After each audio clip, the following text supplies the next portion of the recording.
ಓಡಾಡ್ತಾರೆ. ಅಷ್ಟು ಗಟ್ಟಿಯಾದ ನಾಯಕ ನಾವಪ್ಪ ಡಾಕ್ಟರ್ ಬಾಬಾ ಸಾಹೇಬ್ ಅಂಬೇಡ್ಕರ್. ಅಂತ ಗಟ್ಟಿಯಾದ ಬದುಕನ್ನು ಬದುಕಿರ್ತಕ್ಕಂಥ ನಾಯಕ ನಾವಪ್ಪ ಡಾಕ್ಟರ್ ಬಾಬಾ ಸಾಹೇಬ್ ಅಂಬೇಡ್ಕರ್. ಅದಕ್ಕಾಗಿ ಬಾಬಾ ಸಾಹೇಬರು ಲಂಡನ್ನಲ್ಲಿ ವಾಸಿರ್ತಕ್ಕಂಥ ಯಾಕೆ ಶಾಸ್ತ್ರ ಬರ್ತಾನೆ ಇಲ್ಲ, ಶಾಸ್ತ್ರ ಬರ್ತಾರೆ ಬಿಡ್ತಾನೆ ಪರವಾಗಿಲ್ಲ. ಮುಗಿಯದ ಸೂರ್ಯ ಮುಳುವದ ಅಧ್ಯಾಯ.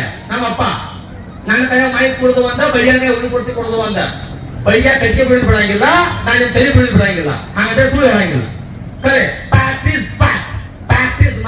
ಡಾಕ್ಟರ್ ಬಾಬಾ ಸಾಹೇಬ್ ಅಂಬೇಡ್ಕರ್. ಸತ್ಯಾನೇ ನಮ್ಮಪ್ಪ, ಸತ್ಯಾನೇ ಭಾರತ, ಸತ್ಯಾನೇ ನಮ್ಮ ಉಸಿರು, ಸತ್ಯಾನೇ ಬಾಬಾ ಸಾಹೇಬ್ರ ಮಕ್ಕ ಹೆಸರು. ಅದು ಕರ್ಕೋದಲ್ಲಿ ಪ್ರೂವ್ ಆಗ್ತಾ ಇದೆ. ಅದಕ್ಕೆ 5 ನಿಮಿಷ ಮಾತು ಮುಗಿಸ್ತೀನಿ. 2 ತಾಸು ಟೈಮ್ ತಗೊಂಡಿನಿ. ಇನ್ನು 40 ನಿಮಿಷ ಐತಿ. ಈಗ ಗೊತ್ತಾಗೈತೆ ನನಗೆ ಸುದ್ದಿ. ನೀವು ಫೈಟ್ ಹತ್ತೈತಿ, ಕಾಲು ಕೆದರಾಗ್ತೀರಿ, ನೀವು ಊಟಕ್ಕೆ ಹೋಗ್ಬೇಕಾಗೈತಿ, ನನಗೆ ಗೊತ್ತು ಆಗ್ತೈತಿ. ಇನ್ನೊಂದು 5 ನಿಮಿಷ ಮಾತಾಡಿ ಮುಗಿಸ್ತೀನಿ. ಮಾತಾಡ್ಬೋದಲ್ವಾ? ಒಂದು 5 ನಿಮಿಷ ಮಾತಾಡ್ಬೋದಲ್ವಾ? ಓಕೆ, ಒಂದು 5 ನಿಮಿಷ ಮಾತಾಡಿ ಮಾತ್ರ ಮುಗಿಸ್ತೇನೆ. ಯಾಕೆ ಬಾಬಾ ಸಾಹೇಬ್ರನ್ನ ಮತ್ತೆ ಅಭ್ಯಾಸ ಮಾಡಕ್ ಪ್ರಯತ್ನ ಮಾಡ್ಬೇಕು?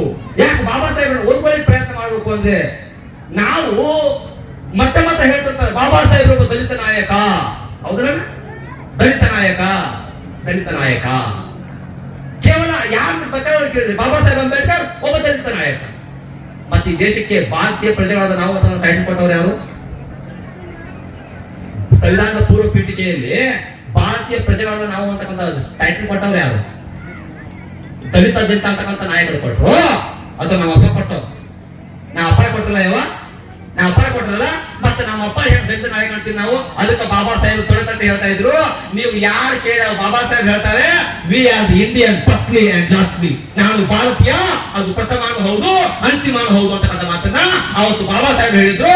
ಇವತ್ತು ಕಳ್ಕೊಳ್ಳೋ ಮುಖಾಂತರ ಈ ಭೀಮಪುತ್ರ ಹೇಳ್ತಾನೆ, we are the Ambedkar right firstly and lastly ಅಂತಕ್ಕಂಥ ಮಾತನ್ನ ಬಹಳಷ್ಟು ಗಟ್ಟಿಯಾಗಿ ಹೇಳಿಕ್ಕೆ ಬಯಸ್ತೇನೆ.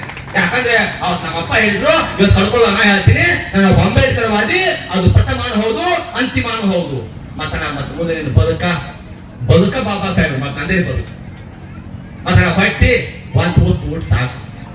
ಮತ್ತೆ ನಮ್ಮ ವಿಚಾರ ಸಿಕ್ಕಾಪಟ್ಟೆ ತಿಳ್ಕೊಳ್ಬೇಕು. ಎಷ್ಟು ಓದಿದ್ರು ಕಮ್ಮಿನೇ. ಲಂಡನ್ ಸ್ಕೂಲ್ ಆಫ್ ಎಕನಾಮಿಕ್ಸ್ ನಲ್ಲಿ ಗ್ರಂಥಾಲಯದಲ್ಲಿ ಬಾಬಾ ಸಾಹೇಬ್ ಕೂತು ಓದ್ತಿರ್ತಾರೆ. ದಿಬ್ಬಳಾಗಿತ್ತು ನನಗೆ. ಬುಕ್ ಓದ್ತಿರ್ಬೇಕಾದ್ರೆ ಮೈ ಜುಮ್ ಅಂತ ನನಗೆ ಪುಸ್ತಕ ಓದ್ತಿರ್ಬೇಕಾದ್ರೆ. ಬಾಬಾ ಸಾಹೇಬ್ ಕೂತು ಓದ್ತಿರ್ಬೇಕಾದ್ರೆ 10 ಗಂಟೆಗೆ ಬಂದು ಗ್ರಂಥಪಾಲಕ ಲೈಬ್ರರಿಯೇಟರು ಬಾಲ ತಿರುತ್ತಾರೆ. ಬಾಬಾ ಸಾಹೇಬ್ ಓದ್ಲಿಕ್ಕೆ ಕುತ್ಕೋತಾರೆ. 2 ಕಬೋರ್ಡ್ ಇರುತ್ತೆ. ಈಚೆ ಕಬೋರ್ಡ್ ಬಾಬಾ ಸಾಹೇಬ್ ಕುತ್ಕೊಂತಾರೆ. ಕುತ್ಕೊಂಡ ನಂತರ ತಾಳಗಟ್ಟಕ್ಕೆ as it is Baba Saheb ಓದ್ತಾ ಕೂತ್ ಬಿಡ್ತಾರೆ. ಹೆಂಗ್ ಓದ್ತಿದ್ರು ಬಾಬಾ ಸಾಹೇಬ್ ಅಂದ್ರೆ, ಹಂಗೆ ಓದ್ತಾ ಕುತ್ಕೊಂಡ್ ಬಿಡ್ತಾರೆ. 5 ಗಂಟೆ ಆಗತ್ತೆ. ಆ ಲೈಬ್ರರಿಯೇಟರು ಕೀಲಿ ಹಾಕೊಂಡು ನಡೆಯೋಗಿ ಬಿಡ್ತಾನೆ. ಒಳಗಡೆ ಬಾಬಾ ಸಾಹೇಬ್ ಹೆಂಗ ಹೇಳ್ತಾರೆ, ಹಂಗ ಓದ್ತಿರ್ತಾರೆ.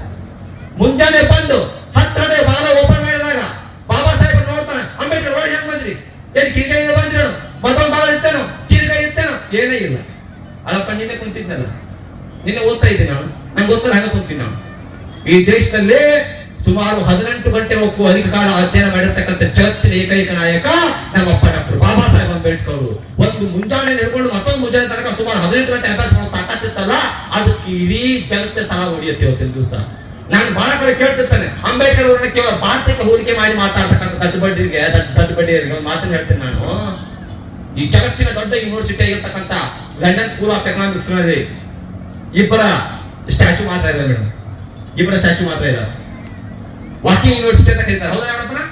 Walking university. Das capital the communist manifesto ಅಂತ ಪುಸ್ತಕ ಬರೆದಿರ್ತಕ್ಕಂಥ ಕಾರ್ಲ್ ಮಾರ್ಕ್ಸ್ ಜೊತೆಗೆ ಇನ್ನಿತರ 22ಕ್ಕೂ ಅಧಿಕ ಪುಸ್ತಕ ಬರೆದಿರ್ತಕ್ಕಂಥ, ಭಾರತ ಮತ್ತು ಜಗತ್ತಿನ ಕುರಿತು 22ಕ್ಕೂ ಅಧಿಕ ಪುಸ್ತಕ ಬರೆದಿರ್ತಕ್ಕಂಥ ನಮ್ಮಪ್ಪ doctor Baba Saheb Ambedkar. London School of Economics ವಸ್ತು ಸಂಗ್ರಹಾಲಯದಲ್ಲಿ ನೆನಪಿಟ್ಕೊಳ್ಳಿ, ಇಡೀ ಜಗತ್ತಿನಲ್ಲೇ ಪೈಕಾಸ್ ಹುಟ್ಟಿದ್ದ, ಡಾಂಟೆ ಹುಟ್ಟಿದ್ದ, ಬೊಕಾಶೆ ಹುಟ್ಟಿದ್ದ, ಟಾಲೆಮಿ ಹುಟ್ಟಿದ್ದ, ಕಾರ್ಲ್ ಮಾರ್ಕ್ಸ್ ಹುಟ್ಟಿದ್ದ, ಹೆರಾಲ್ಡ್ ಹುಟ್ಟಿದ್ದ. ಇಂತಹ 1,22,000ಕ್ಕೂ ಅಧಿಕ ತತ್ವಜ್ಞಾನಿಗಳು ಹುಟ್ಟಿದ್ರು, ಸತ್ರು. ಆದ್ರೆ ಲಂಡನ್ ಅಲ್ಲಿ ಇರ್ತಕ್ಕಂಥ ಪುಸ್ತಕಗಳು ಇಬ್ರು ಮಾತ್ರ. ಒಂದು Das capital the communist manifesto ಪುಸ್ತಕ ಬರೆದಿರ್ತಕ್ಕಂಥ ಕಾರ್ಲ್ ಮಾರ್ಕ್ಸ್, ಮತ್ತೊಂದು ಜಗತ್ತಿನ ಜ್ಯೋತಿ ನಮ್ಮಪ್ಪ ಡಾಕ್ಟರ್ ಬಾಬಾ ಸಾಹೇಬ್ ಅಂಬೇಡ್ಕರ್ ಅಂತಕ್ಕಂಥ ಮಾತನ್ನ ಬಹಳಷ್ಟು ಗಟ್ಟಿಯಾಗಿ ಹೇಳಿಕೆ ಬಯಸಿರ್ಬೇಕು. ಯಾರು ಸೀಟಿ ಹೊಡೆದಿರ್ಲ, ಇಲ್ಲ ತಕ್ಕ ಯಾರು ಸೀಟಿ ಹೊಡೆದು ಚಪಾಳಿ ಬಿಡತ್ತಿರ್ಲ, ಓಡಂಗಿಲ್ಲ, ತಲೆನೂ ಓಡಂಗಿಲ್ಲ, ಕೂಗು ಬಿಡಕ್ ಧ್ವನಿನೂ ಬರಂಗಿಲ್ಲ. ರೊಕ್ಕ ಯಾರು ಕೊಟ್ರು? ದೀಪಾವಳಿ ದಿನ ಅಕ್ಟೋಬರ್ ತಿಂಗಳದಾಗ ಲಕ್ನೋ ಕೊಟ್ರು. ಗೊತ್ತ ನಂಗೆ ಸುದ್ದಿ. ದೀಪಾವಳಿ ದಿನ ಅಕ್ಟೋಬರ್ 22ನೇ ತಾರೀಕಿನ ಬಹುಶಃ ಡೇಟ್ ನನಗೆ ಕನ್ಫರ್ಮೇಶನ್ ಗೊತ್ತಿಲ್ಲ. ಲಸ್ಮೋ ಕೊಟ್ಟರು, ಹೌದಲ್ಲ, ಒಪ್ಕೊಂತೀನಿ ನಾನು. ಲಸ್ಮೋ ಕೊಟ್ಟರು, ನಿಮಗೂ ಇದನ್ನ ಅದೇ ಐತಿ ನಾ ಗಾಯ. ಲಸ್ಮೋ ಕೊಟ್ಟರು, ಇನ್ನು ಮುಂದೆ ಅದೇ ಇರೋದು ಗಾಯ. ಲಸ್ಮೋ ಕೊಟ್ಟರು, ಆದ್ರೆ ಇವತ್ತಿನ ಇರಂಗಿಲ್ಲ ಗಾಯ. ಯಾಕಂದ್ರ ಈ ಭೀಮ ಪುತ್ರ ಕರ್ಕೋಳದಲ್ಲಿ ಇವತ್ತು ಮಾಡ್ತಕ್ಕಂಥ ಈ ಕ್ರಾಂತಿ ಐತಲ್ಲ, ಆ ಕ್ರಾಂತಿ ಹೇಳ್ತೈತಿ ನಿಮ್ಮ ಕಿಶಾನ್ ಬಂದಿರ್ತಕ್ಕಂಥ ರೊಕ್ಕ 1935 ಕಾಲಘಟ್ಟಕ್ಕೆ ನಮ್ಮಪ್ಪ ಬರೆದಿರ್ತಕ್ಕಂಥ ದಿ ಪ್ರಾಬ್ಲಮ್ ಆಫ್ ರೂಪೀಸ್, ಭಾರತೀಯ ರೂಪಾಯಿ ಸಮಸ್ಯೆ ಅಂತಕ್ಕಂಥ ಪುಸ್ತಕವನ್ನು ಆಧರಿಸಿ ರಿಸರ್ವ್ ಬ್ಯಾಂಕ್ ಆಫ್ ಇಂಡಿಯಾ ಸ್ಥಾಪನೆ ಆಗುತ್ತೆ. ಆ ರಿಸರ್ವ್ ಬ್ಯಾಂಕ್ ಆಫ್ ಇಂಡಿಯಾದಿಂದ ನೋಟು ಮುದ್ರಣ ಆಗುತ್ತೆ. ನಿಮ್ ಕಿಶಾನ್ ಇರ್ತಕ್ಕಂಥ ರೊಕ್ಕ ಆ ಲಸ್ಮೋ ಕೊಟ್ಟದಲ್ಲ, 3 ಕೋಟಿ ದೇವರು ಕೊಟ್ಟದಲ್ಲ, ನಮ್ಮಪ್ಪ ಡಾಕ್ಟರ್ ಬಾಬಾ ಸಾಹೇಬ್ ಅಂಬೇಡ್ಕರ್ ಕೊಟ್ಟದ್ದು ಅಂತಕ್ಕಂಥ ಮಾತನ್ನ ಬಹಳಷ್ಟು ಗಟ್ಟಿಯಾಗಿ ಹೇಳಿಕೆ ಬಯಸಿರುವಂತ ಅದು ಬಾಬಾ ಸಾಹೇಬ್ ತಾಕತ್ತು ಈ ದೇಶಕ್ಕೆ. ಅದನ್ನು ಬಾಬಾ ಸಾಹೇಬ್ರ ಅರ್ಥ ಮಾಡ್ಕೊಳ್ಳಿ ಅಂತಕ್ಕಂಥ ಮಾತನ್ನ ಹೇಳ್ತೀನಿ ನಾನು. ಅದಕ್ಕೆ ಬಾಬಾ ಸಾಹೇಬ್ರ ಕಣ್ಣಿನ ಮಾತನ್ನು ಕಾಣಲಿಕ್ಕೆ ಪ್ರಯತ್ನ ಮಾಡಿ ಅಂತಕ್ಕಂಥ ಮಾತನ್ನ ಹೇಳ್ತೀನಿ ನಾನು. ನೀವು ಎಲ್ಲಿ ತನಕ ಬಾಬಾ ಸಾಹೇಬ್ರ ಅರ್ಥ ಮಾಡ್ಕೊಳ್ಳೋದಿಲ್ಲ, ಎಲ್ಲಿ ತನಕ ಬಾಬಾ ಸಾಹೇಬ್ರ ಓದಂಗಿಲ್ಲ, ಎಲ್ಲಿ ತನಕ ಬಾಬಾ ಸಾಹೇಬ್ರ ತರ್ಕ ಕತ್ತಂಗಿಲ್ಲ, ಅಲ್ಲಿ ತನಕ ನನಗೆ ಬಾಬಾ ಸಾಹೇಬ್ರ ತಿಳಿಯಂಗಿಲ್ಲ. ನನಗೆ ಬಹಳ ನೋವು ಆಗುವ ವಿಚಾರ ಏನಂದ್ರೆ, ಬಾಬಾ ಸಾಹೇಬ್ರ ಕೊನೆ ದಿನಗಳು ಜ್ಞಾನಚಂದ್ರ ಹೊತ್ತು ಬಹುಶಃ ಇವತ್ತಿಗೂ ವಿಚಾರ ಮಾಡ್ತೀನಿ ಮತ್ತೆ ನಾನು. ಆ ಮನುಷ್ಯ ಇದ್ದ ಜಾಗದಾಗ ನಾ ಇದ್ದಿದ್ರ ಅಂತ ಪುಣ್ಯವಂತ ಜಗತ್ತಿನ ಯಾರು ಇಲ್ಲ ಅನ್ಕೊಂತೀನಿ. ಜ್ಞಾನಚಂದ್ರ ಹೊತ್ತುನಂತ ಪುಣ್ಯವಂತ ಜಗತ್ತಿನ ಯಾರು ಇಲ್ಲ ಅಂತ ಅನ್ಕೊಂತೀನಿ. ಯಾಕಂದ್ರ ಜ್ಞಾನಚಂದ್ರ ಹೊತ್ತು ಸುಮಾರು 12 ವರ್ಷ ನಮ್ಮ ಅಪ್ಪ ಜೊತೆ ಕಾಲ ಕಳೆದ್ರು. 12 ವರ್ಷಕ್ಕೂ ಅಧಿಕ ವರ್ಷ ನಮ್ಮ ಅಪ್ಪ ಜೊತೆ ಕಾಲ ಕಳೆದ್ರು. ಜ್ಞಾನಚಂದ್ರ ಹೊತ್ತು ಬಾಬಾ ಸಾಹೇಬ್ರ ಕಾಲು ಓದ್ತಿದ್ರು, ಬಾಬಾ ಸಾಹೇಬ್ ಹೇಳಿರ್ತಕ್ಕಂಥ ಮಾತುಗಳನ್ನ ಪ್ರಿಂಟು ಹಾಕಿದ್ರು, ಬಾಬಾ ಸಾಹೇಬ್ ಹೇಳಿರ್ತಕ್ಕಂಥ ಬರವಣಿಗೆಯನ್ನ ಬರೆಯುವ ಪ್ರಯತ್ನವನ್ನು ಸಹ ಮಾಡಿದ್ರು. ನೆನ್ಪಿಟ್ಕೊಳ್ಳಿ, 1956 ಜುಲೈ 31ನೇ ತಾರೀಕು ಬಾಬಾ ಸಾಹೇಬ್ರು ಒಂದು ಮಾತನ್ನ ಹೇಳ್ತಾರೆ. ಬಾಬಾ ಸಾಹೇಬ್ರ ಕೊನೆಯ ದಿನಗಳ ಪುಸ್ತಕವನ್ನ ಮರಾಠಿಯಲ್ಲಿ ಮತ್ತು ಹಿಂದಿಯಲ್ಲಿ ಜ್ಞಾನಚಂದ್ರ ಹೊತ್ತು ಬರೀತಾರೆ. ಅದನ್ನ ಕನ್ನಡದಲ್ಲಿ ವಿಜೇಂದ್ರ ನರಸಿಂಹ ಅವರು ಬರೀತಾರೆ. ಇಷ್ಟು ನೀಟಾಗಿ ಹೇಳ್ತಾರೆ ಅವರು. 31 ಜುಲೈ 1956ಕ್ಕೆ ಬಾಬಾ ಸಾಹೇಬ್ ಕಾಲು ನೋಯ್ತಿರ್ತಾವೆ, ಬಾಬಾ ಸಾಹೇಬ್ ಮಲ್ಕೊಂಡಿರ್ತಾರೆ, ಕಣ್ಣಲ್ಲಿ ನೀರು ಹಿಂಗ್ ಹೋಗ್ತಿರ್ತಾವೆ. ನೀರು ಹೋಗ್ತಾ ಬಾಬಾ ಸಾಹೇಬ್ ಹೇಳ್ತಾರೆ, ರತ್ತು ನಾವು ಒಂದು ಕನಸನ್ನ ಕಂಡಿದ್ದೆ, ಆ ಕನಸಾಗಿ ಹೋಗ್ಬಿಡ್ತು. ಆ ಕನಸು ಏನಪ್ಪಾ ಅಂದ್ರೆ, ಇಡೀ ನನ್ನ ದೇಶದ ಜನ, ಹಿಂದುಳಿದ ಜನ, ಅಸ್ಪೃಶ್ಯ ಜನ, ಅನ್ಯಾಯಕ್ಕೊಳಗಾದ ಜನ, ಮೋಸಕ್ಕೊಳಗಾದ ಜನ, ವಂಚನೆಗೊಳಗಾದ ಜನ, ಮತ್ತೊಂದು ಮೋಸಕ್ಕೊಳಗಾದ ಜನ, ನ್ಯಾಯವನ್ನ ಪಡೆದುಕೊಳ್ಳದೆ ನೈತಿಕತೆಯನ್ನು ಕಳ್ಕೊಂಡು ಬೀದಿ ಮೇಲೆ ಪದಾರ್ಥ ಜನ ಇವತ್ತಿನ ದಿವಸ ಅದೇ ಬೀದಿಯಲ್ಲಿ ಬಿದ್ದುಗಳಾಡುವಂತ ಪರಿಸ್ಥಿತಿ ಆಗಿದೆ. ನನ್ನ ಕಾಲಘಟ್ಟದಲ್ಲಿ ನನ್ನ ಬದುಕಿರುವಾಗಲೇ ನನ್ನ ಜನ ಈ ದೇಶವನ್ನು ಆಳುತ್ತಾರೆ ಅಂತಕ್ಕಂಥ ಒಂದು ಕನಸನ್ನಾಗಿತ್ತು. ಆದ್ರೆ ಸಾಧ್ಯ ಆಗಲಿಲ್ಲ. ನನ್ನ ಕೈಕಾಲು ನಡುಗುತ್ತಿದೆ, ಮೈ ಎಲ್ಲ ನಡುಗುತ್ತಿದೆ, ನನ್ನ ಎದೆ ಭಾರವಾಗಿದೆ, ನನ್ನ ತಲೆ ಭಾರವಾಗಿದೆ. ನಾನು ಯಾವಾಗ ಹೋಗ್ತೀನೋ ಗೊತ್ತಿಲ್ಲ. ಆದ್ರೆ ಒಂದು ಕನಸಂತೂ ಸತ್ಯ ಆಗಲೇ ಇಲ್ಲ.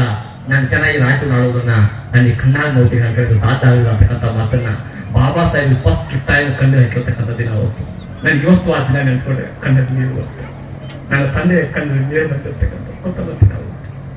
ಮತ್ತೆ ಕನಸಿನ ಭಾರತ ಕಟ್ಟೋದೇನು ನಾವು, ಬಾಬಾ ಸಾಹೇಬ್ ಕನಸಿನ ಭಾರತ ಕಟ್ಟೋದೇನು ನಾವು. Not is emotional. ನನ್ನ ಕಣ್ಣೀರು ನನ್ನ ಎಮೋಷನಲ್ ಅಲ್ಲ. ನನ್ನ ಕಣ್ಣೀರು ಬಾಬಾ ಸಾಹೇಬ್ ಕನಸಿನ ಭಾರತಕ್ಕೆ ಮಾರ್ಗದರ್ಶನ. ಬಾಬಾ ಸಾಹೇಬ್ ಕನಸಿನ ಭಾರತ ಕಟ್ಟಕ್ಕೆ ನಿಮ್ಮೆಲ್ಲರ ವೈಚಾರಿಕ ಚಿಂತನೆ, ತಂದೆಯ ಹಾದಿ, ತಂದೆಯ ಗುಣಾದಿ, ತಂದೆಯ ತರಹದಿ, ತಂದೆಯ ಚಿಂತನೆ, ತಂದೆಯ ವೈಚಾರಿಕತೆ, ತಂದೆಯ ಮೂಲಭೂತ ವ್ಯವಸ್ಥೆ ಐತಲ್ಲ, ಅದು ಗಟ್ಟಿಯಾಗಿ ಅರ್ಥ ಮಾಡ್ಕೊಳ್ತಕ್ಕಂಥ ಪ್ರಕ್ರಿಯೆಗೆ ಮುಂದಾಗಿ ಪುತ್ಥಳಿ, ಕುಣಿತ, ಮತ್ತೊಂದು ಮಗದೊಂದು, ಇದು ಯಾವ್ದ್ರ ಅವಶ್ಯಕತೆ ನನಗಿಲ್ಲ. ನನಗೆ ಅವಶ್ಯಕತೆ ಇರ್ತಕ್ಕಂಥದ್ದು ಒಂದೇ, ಪುಸ್ತಕದ ಅವಶ್ಯಕತೆ ಮಾತ್ರ ಇದೆ. ಅದಕ್ಕೆ ಮತ್ತೆ ಹೇಳ್ತೀನಿ, ನಿಮ್ಮ ಮಕ್ಕಳ ಹೊಟ್ಟೆಗೆ ಒಂದು ಹೊತ್ತು ಊಟ ಕಡಿಮೆ ಆಗ್ರಿ, ಮೈ ಮೇಲೆ ಒಂದು ಬಟ್ಟೆ ಕಡಿಮೆ ಆಗ್ರಿ, ಕೈಯಾಗ ಮಾತ್ರ ಒಂದು ಪುಸ್ತಕ ಕಡಿಮೆ ಕೊಡ್ಬೇಡ್ರಿ, ಒಂದು ಪುಸ್ತಕವನ್ನು ಹೆಚ್ಚು ಕೊಡ್ರಿ. ಅದೇ ಬಾಬಾ ಸಾಹೇಬರ ಕನಸಿನ ಭಾರತ ಅಂತಕ್ಕಂಥ ಮಾತನ್ನ ಬಹಳಷ್ಟು ಗಟ್ಟಿಯಾಗಿ ಹೇಳಲಿಕ್ಕೆ ಬಯಸ್ತೀನಿ. ಅದೇ ಬಾಬಾ ಸಾಹೇಬರ ಕನಸಿನ ಭಾರತ. ಅದಕ್ಕಾಗಿ ಅಂತ ಮಹಾನಾಯಕನ ವ್ಯವಸ್ಥೆಯನ್ನ ಗಟ್ಟಿಯಾಗಿ ಕಟ್ಟಿಕೊಳ್ಳುವಂತ ಒಂದು ವ್ಯವಸ್ಥೆ ನೀವು ನಿರ್ಮಾಣ ಆಗಬೇಕು. ಇವ್ರು ಮಾತಾಡ್ತಿರ್ತಾರೆ, ಇವಪ್ಪ ಕಾಯ ಮಾತು ಇನ್ನೊಂದು ಬಿಡಾಕು ಯಾವ ಬಿಡ್ತೇನೆ